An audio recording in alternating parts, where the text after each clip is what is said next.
Tan Sri kita dah dekat-dekat penghujung. Tan Sri seorang tokoh yang berpengalaman, dah lama dalam politik, menjadi Menteri Kabinet zaman Tun Mahathir lagi, zaman Pak Lah. Kemudian Datuk Seri Najib, Tan Sri dinaikkan Ketua Penerangan. Kemudian walaupun tidak menang dalam pemilihan, tapi Susah Agung UMNO, sekarang Menteri Wilayah. Seorang yang sebenarnya disegani dalam parti, terutamanya sebelum episod-episod ni. Saya nak tanya soalan personal sikit, Tan Sri. Kenapa Tan Sri merisikokan legasi Tan Sri dalam parti ni di saat ini, mengambil satu jalan yang Tan Sri tahu tidak popular dalam parti? Saya fikir antara mencari populariti dengan mempertahankan apa yang kita yakin dalam perjuangan, kita kena pilih.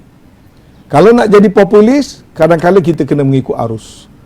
Tapi kalau nak jadi pejuang, kita mesti mempertahankan kebenaran. Kalau saya nak mengikut arus, waktu semua pemimpin Kelantan ikut Tengku Razali, saya nak popular di Kelantan, saya kena ikut Tengku Razali masuk 46. Saya memilih untuk tidak popular dan saya menegakkan pendirian saya bahawasanya UMNO itu bukan Tengku Razali.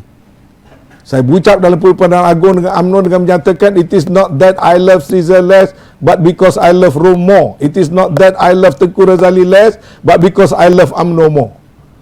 Saya berpisah dengan Tengku Razali, saya kalah dalam pilihan raya. Saya dianggap sebagai bukan orang Kelantan. Saya nak disuruh dibuang negeri. Kereta saya dibakar, pejabat saya di Pasir Tumbuh dibakar. Borang UMNO orang bungkus najis letak di pintu rumah saya. Dalam pilihan raya kalah dengan Mak Sabu 8,000. But I'm a happy man. Why saya happy? Saya tidak popular di Kelantan. Kemudian saya dilantik jadi Menteri Belia dan Sukan. Saya balik ke Kelantan, saya masuk Stadium Kelantan. Satu stadium bu saya. Saya menteri, saya ada pangkat. Satu-satunya orang Kelantan pada usia 28 tahun jadi full minister, Menteri Luar Bandar, Menteri Belia dan Sukan, menggantikan Datuk Seri Najib. Balik ke negeri kelahiran saya, masuk dalam stadium, orang Kelantan bu saya. Saya masuk dalam kedai kopi, orang keluar. Saya tak popular, but I'm a happy man. Sebab saya mempertahankan prinsip saya. Sebab itu dalam UMNO, saya bukan orang bercita-cita nak jadi presiden, nak bubuh jawatan, maka saya tak pada populariti. Sebab kadang-kadang kita popular pada jangka pendek, tapi apa guna kalau kita jatuhkan parti kita. Sebab bagi saya, kalau UMNO buat kesilapan sebelum pilihan raya 2015 dan ditakdirkan, na'udzubillahi min zalik, kita tak menang pilihan raya kerana kesilapan percaturan, kalau UMNO sekali lagi menjadi pembangkang, kita tidak akan bangkit semula. Maka sebagai orang lama dalam politik, saya tentu nak tengok PRU15, UMNO mesti menang. Dan UMNO mesti menjadi kerajaan. Dan UMNO mesti menyekat DAP daripada berkuasa semula dan mengulangi kebobrokan yang dia buat. Maka saya kena cari formula yang saya yakin parti saya akan jadi parti pemerintah. Dan formula itu saya belum jumpa 2-3 sebab saya dah buat kajian. Datuk Zahid buat kajian empirical study.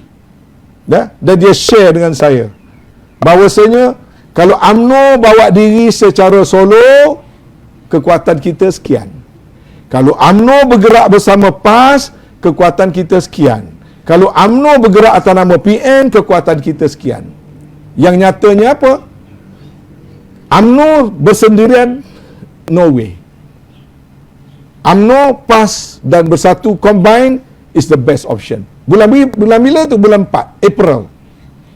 3 minggu lepas saya membentangkan balik research yang saya dan beberapa kawan-kawan buat.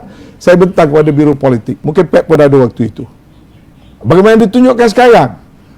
Antara 4 parti, populariti PH nombor 1, 33%. Nombor 2, PN.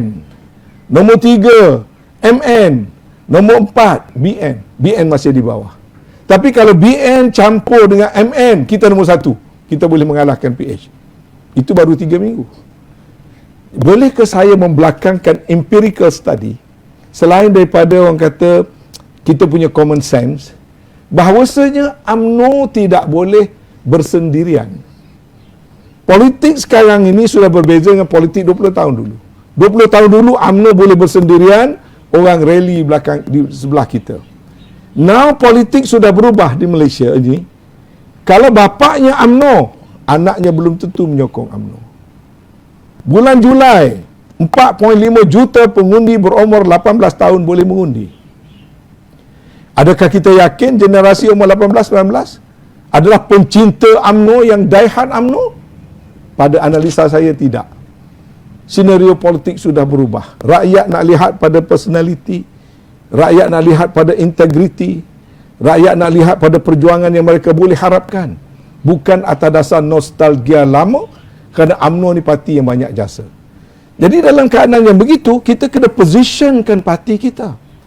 Dan saya dapati, mungkin saya salah, pegangan saya ni ialah politik sekarang adalah politik ta'ayush dan politik ta'awun.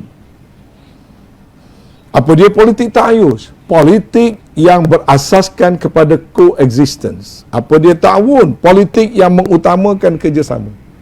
Jadi ta'ayush dan ta'awun ini kita kena terjemahkan dalam formula politik. Maka ta'ayush dan ta'awun yang pertama itu mestilah coexistence dan kerjasama antara parti-parti besar Melayu.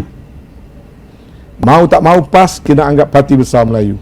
UMNO lagilah besar, antara parti paling popular mengikut MA Research yang terbaru. Tapi kalau kita tengok MA Research kata apa? UMNO partinya popular tetapi tokoh-tokohnya jauh ke bawah. Bersatu pula partinya tak popular tapi tokohnya diterima di atas. Artinya UMNO ada kekuatan, ada kelemahan. Bersatu ada kekuatan, ada kelemahan. Sementara PAS pula kita tahu kekuatan dan kelemahan PAS. Jadi untuk berjaya dalam pilihan raya 2015 nanti, bukan dengan cara bergaduh. Bukan dengan cara nak bubuk kursi banyak. Nak bubuk kursi banyak, ikut model Sabah. Bertanding banyak, menang sikit.